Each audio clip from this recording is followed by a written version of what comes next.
जय हिंद, नमस्कार। मैं अंबर जयदी स्वागत करती हूँ आप सबका एक बार फिर से हमारे आज के कार्यक्रम में। और दोस्तों, एक बार फिर से भारत का जो डिफेंस है या फिर हम कहें एरोस्पेस की दुनिया में एक बड़ी खबर आप सबके सामने है। जीटीआरई ने शोकेस किया है अपना air burner equipped Kaveri engine, जो 80 किलो न्यूटन थ्रस्ट देने के टारगेट के साथ डेवलप हो रहा है। ये इंजन और सफल होता है तो एचएएल तेजस के लिए इंपोर्टेड जी का जो इंजन है F404, उसका रिप्लेसमेंट ये बन सकता है। और ये बड़ा सवाल है क्योंकि बड़े समय से भारत का इंजन कहाँ है, ये सवाल बना पड़ा है। और 15 अगस्त को भी प्रधानमंत्री मोदी ने डिफेंस के क्षेत्र में आत्मनिर्भरता और जो फॉरेन डिपेंडेंस है उससे आज़ादी की बात की। और इस सब के बीच में ये सारी खबरें आ रही हैं और हम अपने इंडिजिनस जेट की हम बात करते तो उसमें हमारा खुद का इंजन हो, ये उससे बड़ी बात कुछ हो नहीं सकती। और ये एक एम्बिशियस प्रोजेक्ट है और इस पे हम पूरा डिटेल में हम चर्चा करेंगे। उमेश जी हमारे साथ है। उमेश जी, बहुत बहुत स्वागत है आपका। जय हिंद, नमस्कार। जय सिया राम अंबर जी। जय सिया राम। उमेश जी, जीटीआरई ने कावेरी प्रोजेक्ट पे 30 साल से ज्यादा काम किया है। अब क्यों लोगों को यकीन ये करना चाहिए कि अब इस बार जो टारगेट है वो अचीव हो जाएगा, क्योंकि वो यार है ना, शेर आया शेर आया शेर आया वाला हो रहा है। अंबर जी 30 साल नहीं हुए, 39 ईयर्स हो गया है। नहीं, मैंने कहा 1980। 30 साल से ज्यादा, मैंने ये कहा है। तो 86 में स्टार्ट हुआ था। हम्म। और 39 ईयर्स के बाद भी जिसके लिए सोचा गया था वो प्रोजेक्ट आज भी कंप्लीट नहीं हुआ है। देखिए, लास्ट टाइम हमने बताया था कि जो जीटीआरई ने टेस्ट किया था कावेरी इंजन, वो 73 किलो न्यूटन ही अचीव कर पाया था। तब उन्होंने क्या किया, उसका जो ड्राइव वेरिएंट है उन्होंने यूटिलाइज किया था अनमैन्ड कॉम्बैट एरियल व्हीकल घातक में, जिसको थ्रस्ट कुछ 48 किलो न्यूटन वो दे रहा था। और जीटीआरई प्रोग्राम को शेल्व कर दिया गया। बट ऐसा है कि कावेरी इंजन के ऊपर कुछ रिसर्च चल रहा था और हमने अपना जो ये कावेरी इंजन है उसके अनेक वर्जन बना के रखे थे। And we had sent it to Russia for testing. High altitude testing के लिए रखा गया हुआ था। और वहां पे इसके अंदर आफ्टर बर्नर वाला वर्जन जो है उसने 80 किलो न्यूटन्स वाला थ्रस्ट जनरेट कर लिया था। अब बताया जाता है ड्राई वर्जन उसका 52 किलो न्यूटन है और जो विद आफ्टर बर्नर है 80 किलो न्यूटन थ्रस्ट जनरेट कर चुका है। जो F404 इंजन है जो जी का है, ये कुछ 78 या 79 का थ्रस्ट जनरेट करता है। अब इसके ऊपर और भी ज्यादा टेस्टिंग होगी, इसके अंदर और भी इसकी विशेषताएं देखी जाएगी। अगर ये और डेवलप होता है और 90 किलो न्यूटन थ्रस्ट अगर अचीव कर लेता है तो इसको मास स्केल प्रोडक्शन में इसको यूटिलाइज किया जाएगा। और बाद में ये एक तरह से GF04 को रिप्लेस भी कर देगा। देखिए, हमने ऑलरेडी एक साइनिंग कर चुके हैं। जी के लिए हमने उनको 99 इंजन का ऑर्डर दे भी दिया है, जी। जिसको जी हमें सप्लाई नहीं कर पा रहा है। अगस्त के इंजन अभी तक सप्लाई नहीं किए हैं। 2 इंजन उसने बोला था कि मैं करूंगा, अब वो बोल रहा है अक्टूबर में 5 इंजन कर दूंगा। तो कहीं ना कहीं भारत का जो डिफेंस इंडिजिनाइजेशन प्रोग्राम है, तेजस LCA-MK1A जो प्रोग्राम है, उसको जियोपर्डाइज करना, उसको सैबोटाज करना। उमेश जी, एक यहाँ पे मैं आपसे एक सवाल पूछना चाहती हूँ, क्योंकि मैं ये सवाल आपके लिए लेके बैठी हुई थी इसके आगे। क्योंकि हम बात करें आफ्टर बर्नर इक्विप्ड जो कावेरी इंजन है, उसकी कैपेबिलिटी 80 किलो न्यूटन तक जानी है। अब ये क्या सफिशिएंट है इतनी कैपेबिलिटी जो तेजस MK1 और MK2 की हम बात कर रहे हैं, क्या उसको सपोर्ट कर पाएगा? देखिए, जो ये तेजस है ना, एक्सट्रीमली लाइट कॉम्बैट एयरक्राफ्ट है। इसके अंदर जो अमेरिका का F404 IN-20 इंजन है वो थ्रस्ट जनरेट करता है 78.7 किलो न्यूटन। तो ये 80 न्यूटन नियरली सेम है। पर भारत की जीटीआरई यहाँ पे रुकने वाली नहीं है, इसको और भी एनहांस करेगी ताकि ये 90 किलो न्यूटन तक भी पहुंच चुके हैं।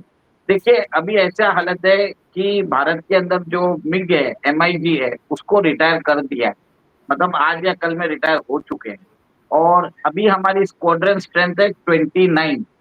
और 29 के अंदर भी हमारे पास जो काम के जेट्स है वो 272 सुखोई है 36 रफाल है और 36 से 40 तेजस जो हमने अभी तक इंडक्ट किए हैं। तो कहीं न कहीं 18 स्क्वाड्रन ही है जो लायक है कॉम्बैट रेडी। बाकी सब काम चला हुआ है, हम उनको एक तरह से कैसे भी यूटिलाइज़ कर रहे हैं। इसके लिए कहीं न कहीं हमें जैसे-जैसे अगर हमको टेक्नोलॉजिकल एडवांसमेंट मिल रहा है, हमको स्टार्ट करना पड़ेगा। वी कैन नॉट अलाउ कि हम 90 किलो न्यूटन डेवलप करने के बाद ही हम बनाएँगे, ऐसा नहीं होता है। तो 80 किलो न्यूटन से भी हम अपना काम चला सकते हैं। एक तरह से हमारी जो स्ट्रेंथ डिप्लीट हो रही है, उसको हम एक तरह से न्यूली बिल्ड तेजस को इंडक्ट कर सकते हैं। देखिए 83 तेजस का ऑर्डर ऑलरेडी दिया हुआ है, उसमें 40 से 45 जेट्स उन्होंने दे भी दिए हैं, हिंदुस्तान एरोनॉटिक्स लिमिटेड ने। एडिशनल 97 जेट्स का उनको और ऑर्डर दिया हुआ है। तो टोटली 180 तेजस एलसीए एमके-1 ए का ऑर्डर दिया हुआ है। अब इसमें क्या है, जी आनाकानी कर रहा है और भारत के अंदर अगर ये हम इसको और बेहतर कर दें थोड़ा-सा और इसके अंदर जो भी रिक्वायरमेंट्स करके हम इसको तेजस के साथ इसकी उड़ान करेंगे। फिर तेजस में अगर ये फिट बैठता है, सारे पैरामीटर्स, इसकी एक्सटेंसिव टेस्टिंग होगी और एक्सटेंसिव टेस्टिंग के बाद अगर अंबर जी ये बरोबर काम करने लग गया, मास प्रोडक्शन चालू हो जाएगा भारत के अंदर। और इसके अंदर बताया जाता है कि ये जो तेजस ये जो कावेरी इंजन है, इसमें हमारी इसरो ने बहुत मेहनत की है, डीआरडीओ के साथ मिला है, ब्रह्मोस एरोस्पेस ने भी अपना इनपुट दिया है, मिश्रा धातु निगम लिमिटेड मिदानी इन्होंने भी जो इसके अलॉयज है, कंपोजिट स्ट्रक्चर्स है, इसके अंदर भी बहुत अच्छा काम किया है, जिसमें शायद मेरे हिसाब से इसका वेट भी रिड्यूस किया है ताकि ये तेजस के अंदर फिट हो सके। जी। उमेश जी, हम अब आपने बात की जीएफ 404 एफ 414 की। अगर हम उससे कंपेयर करें कावेरी को, तो कावेरी की एफिशिएंसी और रिलायबिलिटी को लेकर क्या ये जो कॉम्बैट प्रूवन टेक्नोलॉजी है, उसको अचीव कर पाएगा अभी जिस स्टेज पे हम इसकी बात कर रहे हैं? देखिए, मेरा मानना है कि इट अपीयर्स दैट कहीं न कहीं we have closed the technological gap हुँ, जो F404 आईएन जो इंजन है और कावेरी के बीच में, ये जो वर्ज़न है। पर हुँ, इसके अंदर बताया जाता है कि इसका जो नोज़ल है, इसका हॉट सेक्शन है, कॉम्प्लेक्स वायरिंग है, इस सब के अंदर थोड़ा-सा और इसमें काम करने की ज़रूरत है। इसके लिए मैंने बोला बहुत थोड़ा बहुत और टेस्टिंग किया जाएगा ताकि इम्प्रूवमेंट किया जाए और इसके बाद इसको तेजस के अंदर टेस्ट फ्लाइंग के लिए एक बार देखा जाएगा।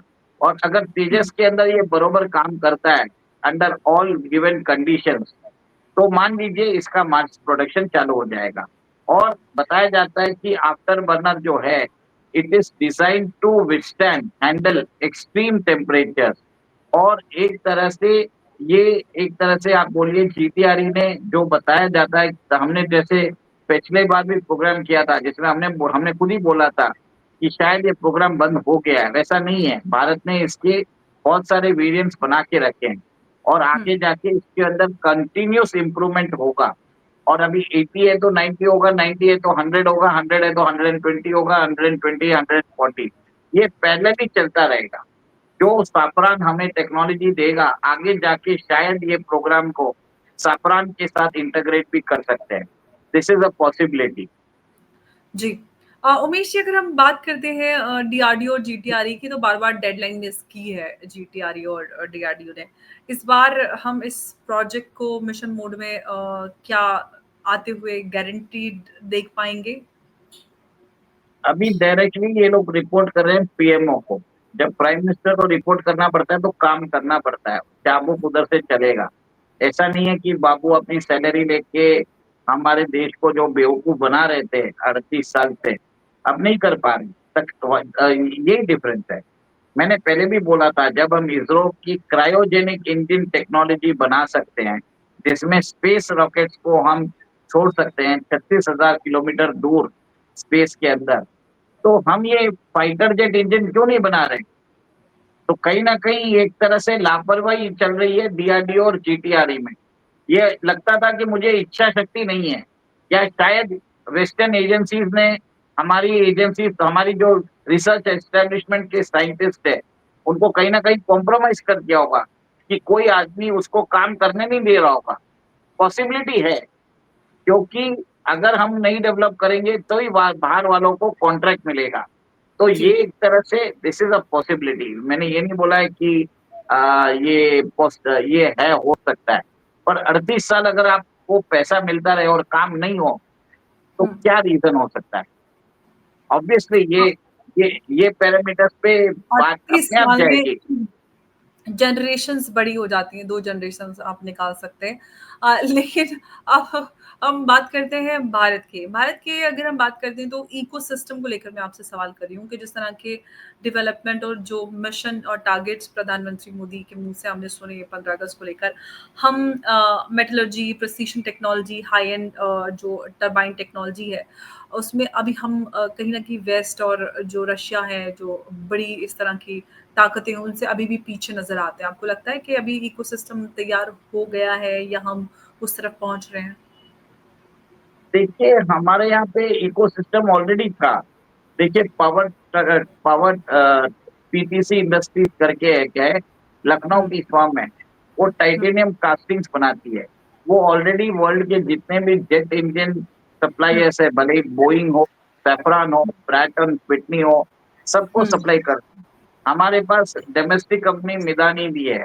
हमारे पास हमारा डीआरडीओ है, जीटीआरई है। ये लोग काम क्यों नहीं करते? क्योंकि इंटर एजेंसी कोऑर्डिनेशन करना पड़ता है सब चीज के लिए। तो जी, कहीं न कहीं मैंने बताया था ना कि इंटर एजेंसी कोऑर्डिनेशन कोई करने नहीं दे रहा था। अब वो आदमी कौन जी, करने नहीं दे रहा था, उसके ऊपर रिस्पॉन्सिबिलिटी फिक्स करो और उसको एक तरह से ठहराओ। भारत को ये करना पड़ेगा, अगर नहीं किया हुँ, तो ये लोग हमें एक तरह से अंबर जी, मैं बता देता हूँ, बहुत तकलीफ वाला काम हो जाएगा and it is going to be very difficult for us. आपको ओपन बता दूँ, this is really it was going to be very difficult, क्योंकि अब ये देखिए साफरान के इंजन के डेवलपमेंट के लिए भी हमने 61,000 करोड़ खर्चा कर रहे हैं, $7 बिलियन। सोचिए, मजाक नहीं है। कहीं ना कहीं ये एक तरह से क्रिमिनल वेस्ट ऑफ मनी है। इट वाज ड्यू टू जो जीटीआरई और डीआरडीओ के पहले के जो ऑफिशियल्स है, जो सिर्फ पैसे ले रहे थे, काम नहीं कर रहे थे, दे आर रिस्पॉन्सिबल। और इसको भी, ये जो साफरान का इंजन है उसको बनाने में भी 10 साल लगेंगे। तो कहीं ना कहीं एग्जिस्टिंग वाले को भी थोड़ा सा डेवलप करके उसके थ्रू भी अपना काम करना पड़ेगा ना, क्योंकि हिंदुस्तान एरोनॉटिक्स लिमिटेड को समझ में आ गया जीई पे भरोसा नहीं कर सकते। अब प्राइम मिनिस्टर चाबुक चलाएंगे तो काम करेंगे हमारे ब्यूरोक्रेसी, नहीं तो सोते रहते हैं। जी। लेकिन उमेश जी, कावेरी की हम बात करते हैं, कावेरी अगर सफल होता है तो सिर्फ़ तेजस ही नहीं बल्कि जो आमका और जो नेक्स्ट जेन फाइटर्स प्रोजेक्ट्स हैं, उन सब के लिए भी ये बड़ा सफल साबित हो सकता है। हमारे पास उसके लिए कुछ रोड मैप या कुछ रूपरेखा रेडी है? देखिए, हमारे पास तो रोड मैप अभी रेडी है, गवर्नमेंट सब रोड मैप बना के देती है, एग्जीक्यूशन ही नहीं हो पाता। अब एग्जीक्यूशन स्टार्ट हुआ है, अभी हमें देख रहे हैं। अभी हमने, गवर्नमेंट ने इस बार क्या बोला था, हमने प्रोग्राम ही बंद कर दिया। प्रोग्राम बंद करने के बाद ये सरप्राइज आया। तो हुँ। इट इज लाइक, आप कुछ बताइए मत, धीरे-धीरे करते रहिए, that would be better. Modi ji का वही रहता है मेरे हिसाब से। तो मतलब आप ये कह रहे हैं कि अभी जो फ़र्क है वो प्रधानमंत्री मोदी के नेतृत्व में आ रहा है और इसीलिए थोड़ा-थोड़ा जो हमें अपडेट्स या मूव्स होते हुए इस पे दिख रहे हैं दिखाई दे रहे हैं वो इसी वजह से हैं क्योंकि डायरेक्ट जैसे आपने कहा कि पीएमओ को रिपोर्ट किया जा रहा है। देखिए, इसरो भी पीएमओ को रिपोर्ट करती है, तो अगर ये भी अगर पीएमओ को रिपोर्ट करते हैं तो साहब तो पूरा डिटेल्स माँगेंगे ना, क्या हुआ? और नहीं चला तो सबको अकाउंटेबिलिटी सेट कर देते हैं। अगर हुँ, अकाउंटेबिलिटी नहीं सेट, अगर काम नहीं किया जाता तो उनको रिस्पेक्टेबली, ऑनरेबली डिस्चार्ज कर दिया जाता है अपनी ड्यूटी से। रिलीविंग ऑर्डर्स दे दिया जाता है कि भैया आपकी सर्विसेज मिल चुकी है, वी आर हॉनर्ड कि आपने देश की सेवा की है, अब थोड़ा हट जाइए, दूसरे लोगों को आने दीजिए। This is the best way we have to do.